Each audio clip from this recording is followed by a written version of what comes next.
안녕하세요, 핑몬스터입니다. 최근 유튜브 공개픽 8배와 5배 조합 성공시키면서 크게 수익 봤었는데요. 흐름을 계속 이어갔으면 좋았겠지만 제가 주말에 급한 일정이 생겨 분석을 올리지 못한 점은 많이 아쉬움이 남습니다. 이번 주는 유럽 대항전이 다시 시작되는 주이기도 하고 저도 지금의 좋은 분석감을 최대한 유지해서 많은 분들과 함께 기쁨을 공유할 수 있도록 노력해보겠습니다. 그럼 오늘 경기 분석 시작합니다. 브라이튼과 본머스의 맞대결입니다. 리그 11위와 15위의 맞대결이지만 현재 프리미어리그 중위권 순위권 경쟁이 굉장히 치열한 상황으로 휘르첼러 감독의 브라이튼은 현재 승점 29점으로 리그 11위를 기록 중이지만 15위 본머스가 승점 26점으로 두 팀의 승점 격차는 고작 3점 차이로 상당히 타이트한 상황입니다. 브라이튼은 최근 리그 3경기에서 1승 2무 0패를 기록했으며 직전 리그 일정이었던 맨체스터 시티 원정에서 맨시티를 상대로 강한 면모를 다시 한번 보여주며 1대1 무승부를 기록하고 홈으로 돌아옵니다. 최근 미토마의 활약은 브라이튼으로선 굉장히 반가운 부분일 텐데요. 이번 시즌 잦은 부상으로 고생했던 미토마가 최근 건강해진 모습으로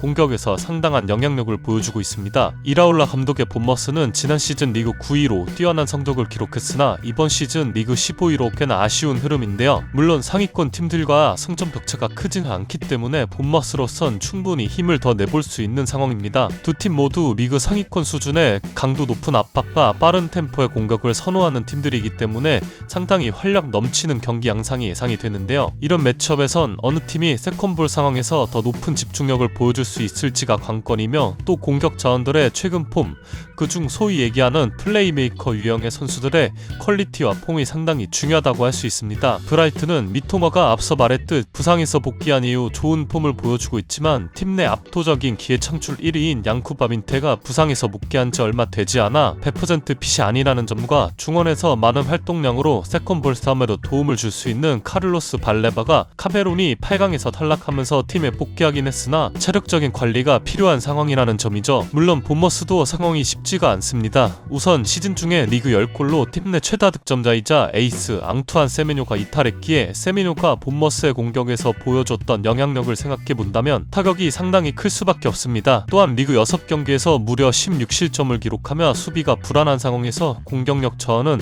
더욱 크게 다가올 수밖에 없는 상황이죠. 정리를 해보면 이번 시즌 리그 기존 홈에서 1패밖에 허용하지 않은 브라이튼의 승리 배당이 약간 하락하는 흐름인데 민테와 알레바 같은 핵심급 선수들이 빠진 경기라는 점에서 저는 승패보다는 두 팀의 전술 스타일을 고려했을 때 다득점 양상의 경기를 예상해보며 양팀 득점 성공을 추천드립니다. 다음은 엘체와 세비야의 경기입니다. 지난 시즌 라리가2 준우승을 기록하며 라리가로 돌아온 에데두 사라비아 감독의 엘체는 현재 리그 11호 기대 이상의 성적을 기록 중인데요. 승격팀 엘체의 이러한 성적이 더욱 대단한 이유는 아무래도 엘체가 보통의 승격팀들이 생존을 위해 보여주는 실리적인 스타일의 축구가 아닌 소유 기반의 점유 축구와 하이프레싱 등 소위 강팀들이 보여주는 전술로 경쟁력 있는 모습을 보여주고 있기 때문이겠죠. 비교적 최근인 피미엔타 감독의 라스팔마스가 라리가 승격 이후 이러한 축구로 꽤나 신선함을 줬었지만 한계점을 극복하지 못하고 높은 순위를 기록하지는 못했었습니다. 때문에 엘체가 리그 10위를 기록 중이긴 하지만 강등권과 승점 격차는 3점 차이로 굉장히 타이트한 상황이기 때문에 엘체가 자신들의 전술 스타일을 고수하며 상위 리그에서 살아남을 수 있을지는 조금은 더 지켜봐야 하는 상황이죠. 그런 점에서 마테라스 알메이다 감독의 세비야의 전술 스타일을 보면 엘체에게 굉장히 까다로운 상대가 될 수 있는 부분들이 있는데요. 우선 세비야는 리그에서 8.31 PPDA로 바르샤 다음으로 낮은 PPDA를 기록하고 있는 팀으로 상당히 강도 높은 압박을 자랑하는 팀이라는 점에서 엘체가 원하는 방향의 축구를 하기엔 꽤나 어려움이 있을 수 있습니다. 하지만 문제는 세비야가 압박을 통해 경기 주도권을 잡아온다고 하더라도 전방 공격 자원들의 폼이 상당히 떨어져 있으며 세컨볼을 따고도 그 다음 패스 퀄리티가 엉망이기 때문에 위협적인 찬스로 이어지는 장면들이 굉장히 적습니다. 실제로 세비야는 최근 공식전 4경기에서 0골에 그치고 있을 정도로 극심한 득점난에 허덕이고 있는 모습이죠. 때문에 저는 이 경기 저득점 양상의 경기를 예상해보며 2.5 언더를 추천드립니다. 마지막 경기는 라치오와 코모의 경기인데요. 사실 오늘 세리의 두 경기가 모두 크게 끌리는 픽을 정하지 못했지만 앞에 두 경기만 베팅하기엔 배당이 너무 낮아 한 경기 더 추가하게 되었습니다. 우선 사리 감독의 라치오는 승점 28점으로 리그 9위를 기록 중이며 챔피언스 리그 진출권과 승점 차이는 크게 벌어진 상황입니다. 개인적으로 사리가 라치오 1기에서 시즌 도중 자진 사임을 했을 때 선수들과의 불화로 떠나게 되었다는 점을 생각해보면 이번 시즌 라치오로 다시 돌아온 것은 상당히 의외였습니다. 그리고 이번 여름 이적 시장 라치오가 재정 문제로 인해 영입 금지 징계를 받았음에도 감독직을 수락한 것을 보면 사리 감독 개인적으로 라치오를 꽤나 애정하는 팀으로 생각하는 듯 보입니다. 이번 겨울 이적 시장이 열리고 핵심급 선수인 마테오 기행두지와 카스테야노스가 팀을 떠난 것은 라치오가 사리 감독과 함께 장기적인 리빌딩을 계획하고 있고 이번 시즌 목표가 그리 높지 않다는 점에서 큰일은 아니라 생각하지만 단기적으로 봤을 땐 전력 손실이 크다고 보는 것이 맞다고 생각합니다. 파브레가스 감독의 코모는 최근 리그 2경기에서 상위권 경쟁팀인 볼로냐와 밀란을 상대로 1무 1패를 기록하며 챔피언스리그 진출권에서 약간은 멀어진 상황입니다. 물론 그렇다고 코모의 경기력이 크게 떨어졌다고 보기에는 아직은 시기상조라고 생각하며 특히 직전 밀란전 같은 경우엔 코너킥 상황 선제골을 만들어냈지만 밀란의 미드필더 라비오가 한 개의 PK 획득과 멀티골을 기록하는 인생급 활약을 펼치는 바람에 코모로선 아쉬운 결과가 나왔던 경기였죠. 경기를 예상해보면 사리 감독이 원하는 축구를 보여주기엔 현재 라치오는 많은 포주잔의 보강이 필요하다는 생각이 듭니다. 그리고 코모는 최근 리그에서 주춤하긴 했으나 경기력이 떨어졌다는 생각은 크게 들지 않았어요. 또한 두 팀은 지난 1라운드 개막전에서 맞붙었을 때 세스크 감독의 코모가 전술적으로 완전히 압도한 모습을 보여주었었다는 점에서 코모가 좀 더 유리한 매첩이라 생각하며 안전하게 코모의 플러스 0.5 핸디캡 승리로 추천드립니다.